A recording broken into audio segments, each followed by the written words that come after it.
उत्तर प्रदेश और Uttarakhand NCC cadets के लिए भारतीय सेना द्वारा अग्रिम क्षेत्र दौरा और ट्रैकिंग का कार्यक्रम किया गया।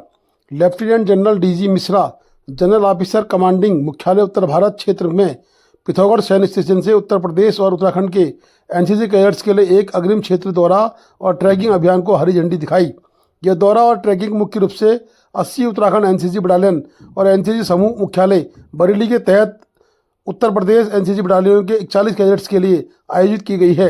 इसका उद्देश्य युवाओं में नेतृत्व क्षमता का विकास करना, साथ ही भारत सरकार की वाइब्रेंट विलेज प्रोग्राम और दूरस्थ अज्ञात कुमाऊं क्षेत्र के में पर्यटन को बढ़ावा देना। यह दौरा और ट्रैक पिथौरागढ़ ब्रिगेड और मुख्यालय उत्तर भारत क्षेत्र द्वारा 2 चरणों में आयोजित किया जा रहा है। पहले चरण में कैडेट्स को अग्रिम क्षेत्रों का दौरा कराया जाएगा।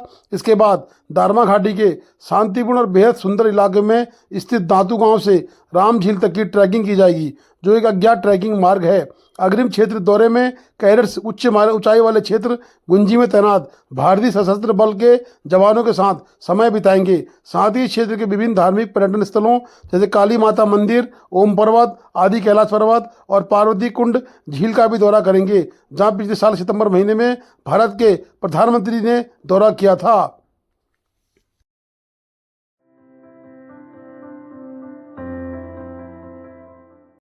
नैनीसैनी एयरपोर्ट पिथौरागढ़ का डीएम विनोद गिरी गोस्वामी ने आज किया निरीक्षण।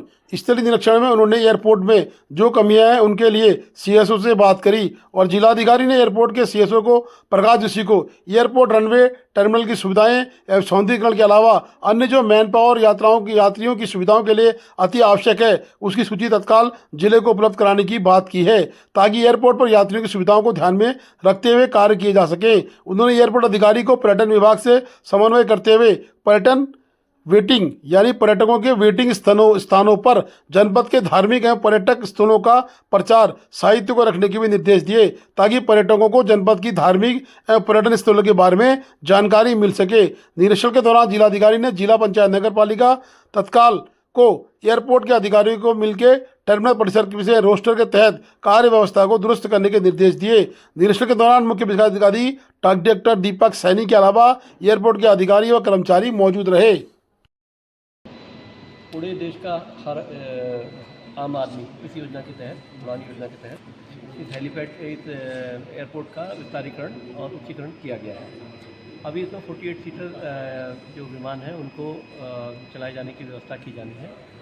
वर्तमान में जो हेली चल रहा है वो छोटा है, 3 सीटर है, उसकी अच्छी व्यवस्था चल रही है। बाकी जो एयर कनेक्टिविटी है पिथौरागढ़ की निरंतर चल रही है, परंतु यात्री सुविधा और एयरपोर्ट की अन्य व्यवस्थाओं को देखने के लिए एयरपोर्ट के डायरेक्टर के तौर पर यहाँ जिलाधिकारी को जिम्मेदारी दी गई है। और इसके तहत हम लोग ये देख रहे हैं कि यहाँ पर क्या क्या और व्यवस्थाएं की जानी है। जैसे कि हम लोग यहाँ आकर के देखा कि हम लोगों ने कि यहाँ पर जो कुछ इक्विपमेंट्स हैं जो कि पुराने हैं, जिनका EMC वगैरह नहीं हुई है, कुछ नए खरीदे जाने हैं, कुछ यात्रियों के लिए अन्य व्यवस्थाएं की जानी है। सिक्योरिटी से संबंधित कई ऐसे इश्यूज़ हैं जिनको देखा जाना है, तो उन सबको हम लोग देखने के लिए आए ताकि यात्रियों की सुविधा का विस्तार किया जाए। Thank you sir.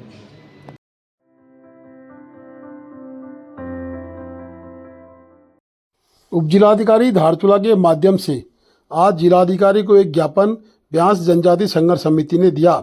उक्त ज्ञापन में जिलाधिकारी पिथौरागढ़ से निवेदन किया गया है कि बिंदुवार जैसे ज्ञापन में कई बातें लिखी हैं। हेली के द्वारा यात्रा का संचालन कितने समय के लिए होगा, यात्रा एक सीमित समय के लिए तय हो जिसमें स्थानीय जनता के रोजगार पर प्रभाव न पड़े और ब्यास की भौगोलिक स्थिति को ध्यान में रख के ही कार्य किए जाएं।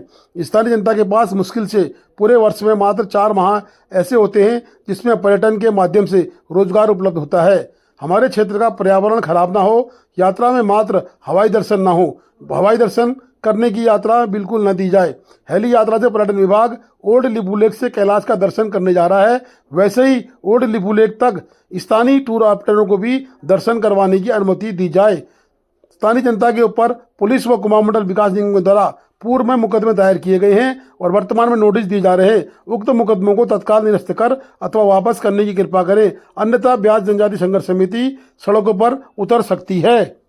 ज्ञापन सौंपने में ब्यास संघर्ष समिति के अध्यक्ष राजन नबियाल, सुधिका, निहारिका गरिब्याल, प्रद्युन नबियाल, भूपेंद्र थापा, नाइस रायपा मौजूद रहे। बता दें कि आज उक्त ज्ञापन सौंपा गया है। मुकदमे वापस न लेने पर आंदोलन भी हो सकता है।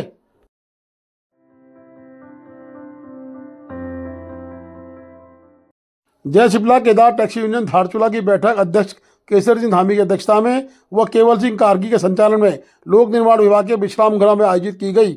बैठक में सर्वप्रथम आदिकेला यात्रा पर आने जाने वाले यात्रियों को भ्रमित न करने तथा देश विदेश से आने वाले पर्यटकों को सही जानकारी देने पर विचार किया गया और कुछ लोगों के द्वारा बाहरी टैक्सियों को आदिकेला यात्रा मार्ग में चलने पर प्रतिबंध करने पर भी नाराजगी व्यक्त की गई है। अध्यक्ष ने कहा, जिस किसी वाहन स्वामी ने भारतवर्ष में परिवहन विभाग से वाहन का रजिस्ट्रेशन किया गया है वह कहीं भी ऑल इंडिया चल सकता है। उसको कोई भी चुनौती नहीं कर सकता, नहीं रोक सकता है तथा अपने यूनियन के समस्त वाहन चालकों स्वामियों को ऐसा गलत व्यवहार न करने की हिदायत दी गई।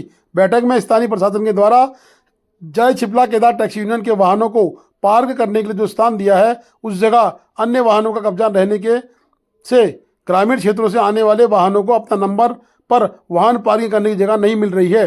पुलिस प्रशासन से धारचूला नगर की यातायात व्यवस्था को दुरुस्त करने के लिए चयनित पार्किंग स्थल से बिना नंबर के वाहनों एवं प्राइवेट वाहनों को हटाकर नंबर सिस्टम से सवारी भरने वाली टैक्सियों को पार्किंग व्यवस्था दिलाने की अपील की गई है। बैठक में धारचूला नगर की यातायात व्यवस्था को दुरुस्त बनाने हेतु सभी वाहनों को अपने अपने चयनित पार्किंग स्थल पर खड़े करने व नियमों का पालन करने के निर्देश अध्यक्ष टैक्सी यूनियन धारचूला ने दिए हैं।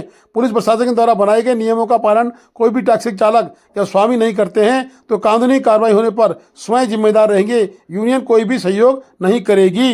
कोतवाल साहब के साथ हम जिसकी गाड़ियाँ जहाँ लगनी को लगवाएंगे और वहाँ पर जहाँ पर जगह खाली जगह वहाँ पर दूसरी गाड़ी खड़ी नहीं तो प्राइवेट गाड़ियाँ अभी तो हम लोगों ने खाली जगह मिली है, हमने फॉलो नहीं करा नियम। अब जिस दिन नियम फॉलो करेंगे पर तब जब गाड़ियाँ लगेंगी तब हमारी गाड़ियाँ लगेंगी तो भारी उस गाड़ी का चालान होगा ना। दूसरी गाड़ी जो खड़ी कर रहा है, दूसरी गाड़ी नंबर की गाड़ी खड़ी नहीं है, दूसरी गाड़ी खड़ी तब उसका चालान होगा। अब हम लोग जब सबसे पहले तो हमको खुद सुधरना है, हम सुधरे।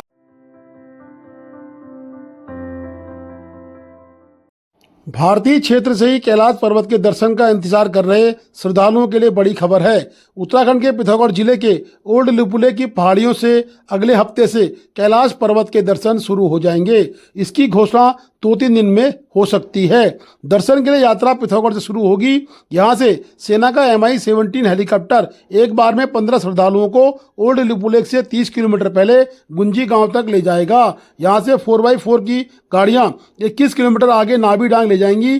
पहले ओम पर्वत के दर्शन होंगे, फिर सेना और ITBP के जवान अपनी सुरक्षा में श्रद्धालुओं को 9 किलोमीटर आगे ओल्ड लिपुलेक पास ले जाएंगे, जहां चोटी पर बने व्यू पॉइंट से श्रद्धालुओं को कैलाश पर्वत के दर्शन कराए जाएंगे। कैलाश पर्वत चीन आधिपत्य वाले तिब्बत में है और व्यू पॉइंट से चीन बॉर्डर 10 किलोमीटर दूर है। कुमाऊं मंडल विकास निगम के DTO ललित तिवारी के मुताबिक सुबह 6 बजे से हेलीकॉप्टर की उड़ानें होंगी और दोपहर 2 बजे तक सभी श्रद्धालुओं को गुंजी वापस ले आएंगे। हम इस टूर का पैकेज 4 दिनों का रहेगा।